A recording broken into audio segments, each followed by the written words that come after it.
It's a great honor to join all of you here today.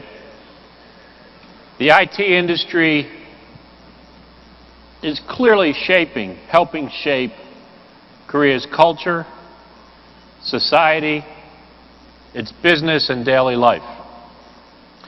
I want to congratulate Minister Choi Ki-hwang and Dr. Hwang on their presentations outlining a vision for Korea's IT sector over the next decade. I also want to extend congratulations to the organizers and sponsors of the TechPlus-Forum, the Ministry of Knowledge Economy, and the Korean Institute of Advancement of Technology.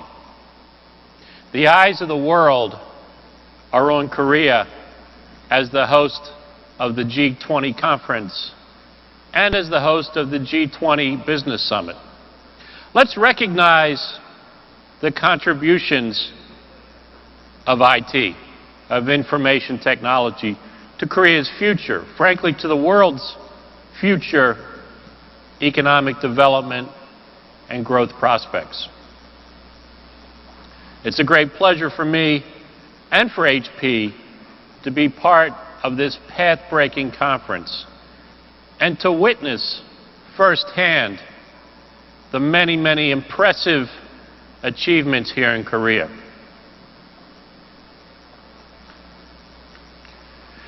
You know, as we think about 2009, as we think about the past, it was a difficult year for all of us. 2010, I think, has been modestly better. Whatever signs of recovery we see, they are clearly at a slower pace than any of us would prefer. As spending returns, technology will be at the forefront because of the wider scale of benefits, of achievements that we're all able to deliver with technology. Benefits like Dr. Hwang discussed earlier today. And we believe, actually we know, HP will be in the forefront in transforming the nature of technology. It can change the way people think, the way they feel, and the way they connect. Our challenge is to really identify what are the force multipliers, factors that will accelerate your business, accelerate the broader, deeper economic recovery. And today, I'd like to share what I believe are some of the macro trends that will be shaping that landscape, and where we see opportunity to create growth and create economic value. You know, it's not our imagination. There are more people on the planet every day. Cities are expanding by 60 million people each year. That's roughly the creation of a Shanghai every quarter. And with that rise in urban population, we see a steady increase in the size of the middle class. We see an increase in the size of the middle class that will drive consumption of technology, drive consumption of other goods and services, spurring more economic development.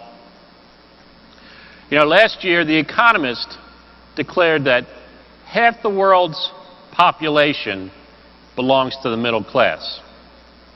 By 2030, the global middle class should expand from 440 million people today to over 1.2 billion people. Obviously, an enormous opportunity. And at the same pace, we see the growth of technology. If we measure it in exabytes of data. In 2010, the world will consume 1,229 exabytes. Now, just to give you a frame of reference, 1 exabyte is the equivalent of 50,000 years of DVD quality video. Just give that some thought for a minute. 50,000 years of DVD video. Globally, that content doubles every 18 months. Think about the massive infrastructure that will be required. And when we look ahead, using 2020 as a framework, we see 4 billion people will be online in 2020. There'll be over 31 billion connected devices. And that will require an infrastructure that supports 450 billion transactions per day. Now, all that information is really useless unless we know how to manage it, unless we use it to create value for business, for public institutions, for individuals. At HP, we believe that information is our most important resource. And we use the word information very intentionally. Getting the right information to the right place at the right time will drive better decision making, better resource utilization, and efficiency across a global economy that's unprecedented.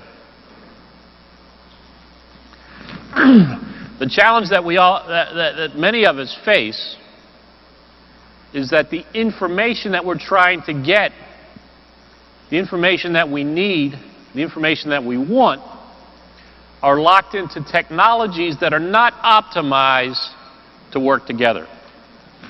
Now, businesses have really come under siege by a complexity of technology. It's really the result of IT sprawl.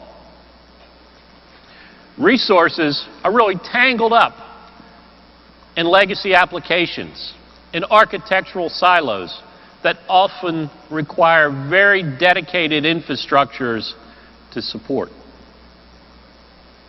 And for many businesses, through that 2009 economic challenge, we've seen that they've delayed purchasing new technology, delayed refreshing their infrastructure, and postponing products. What this trend has caused, or really the result, is almost 70% of those IT budgets are now spent on maintenance, on operating that old infrastructure, that series of silos that we talked about, with very little left to invest in innovation. Now, at the same time we see that trend,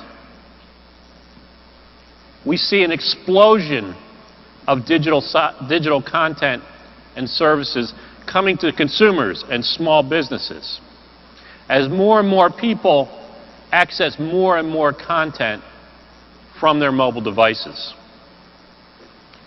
With this ubiquity of devices, we know individuals we all want a ubiquitous, connected experience.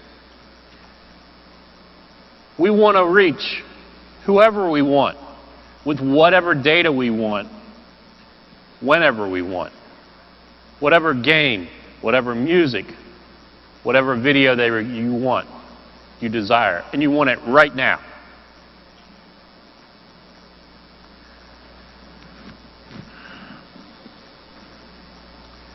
For the past few years, this industry has talked about a future where everything is delivered through a cloud. You've all heard many, many presentations, I'm sure. The cloud is everything from computing resources to business processes to personal interactions.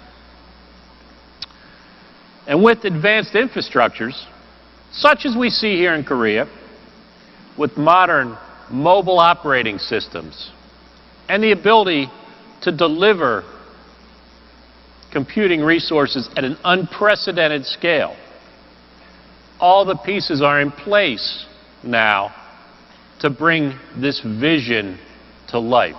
This vision of ubiquity, of cloud-based resources, frankly, everything as a service. Today, I think the two biggest trends in the technology industry are the cloud and mobility. And I think it's fair to say that they are converging.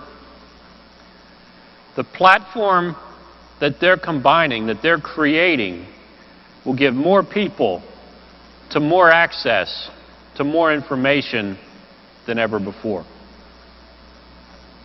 You know, Mary Meeker at Morgan Stanley suggests that the mobile internet will be 10 times the size of the desktop internet today. Again, think of the infrastructure that's required, the ubiquity that's mandated. And for CIOs, this means allowing them to purchase, actually requiring them to purchase vast computing resources for on-demand access with unprecedented simplicity, just like the sweep of a credit card. Companies that deploy hybrid technology, hybrid IT environments using both private and public clouds can have the best of both worlds. For consumers, our experience with technology will no longer be fragmented across the many devices that you carry, where a piece of data we want at any given moment is just out of reach. The combination of the cloud and web-aware mobile operating systems will bring together people and conversations, content, events, all in that one set of devices, all with that ubiquity of experience that we all want. Operating systems that span across devices will help you get that right information to the right place at the right time. We'll be able to stream information and robust services across whatever screen we're looking at, from a smartphone to a PC to a slate to a web-enabled printer. Whatever you look at from a device point of view or a data center point of view, your customers have begun to take a journey with each of the new technologies that they purchase. The opportunity now lies in how well you can help them build solutions that move them towards that cloud-enabled world. You know, at HP, we have a unique view on this global technology landscape. This is what gives us the confidence to see how real this future can be. We serve customers in every segment of the technology realm, global enterprises, to governments, to public agencies, to small businesses and consumers. We're the world leader in servers, infrastructure management, SAN systems inside the data center. We're also the number one company we're the number one PC company in the world. We serve the business market, and we're the largest consumer technology provider on the planet. So we see this equation coming together from all aspects. To ensure that our portfolio is broad enough and deep enough to support these trends, we invest significantly in technology. In the past 5 years alone, we've spent over $16 billion on on R&D. We focus our global labs, our global research and development labs, on some of the most pressing topics in the world today, from cloud computing to sustainable information management to digital commercial printing. We invested another $31 billion to acquire 35 companies, from storage to networking to security to mobility.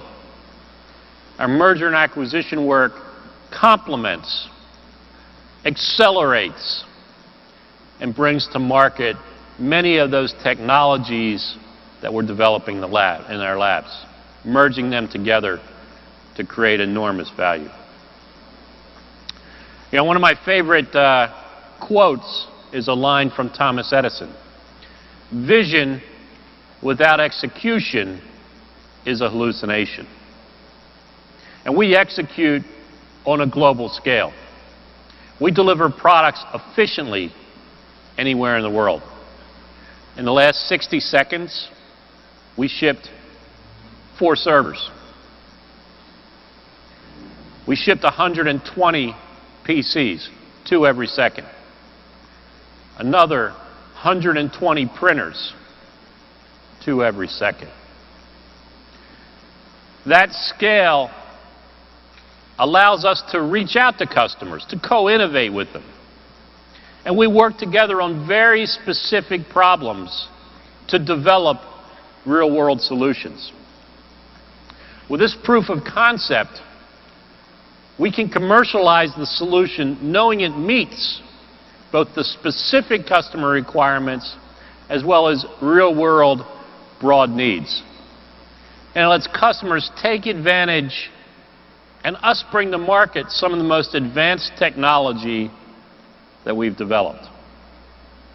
For people like DreamWorks Animation, they use massive server farms for their very, very demanding digital content creation. They look at how they collaborate with video between the Silicon Valley, Hollywood, the United Kingdom, and India.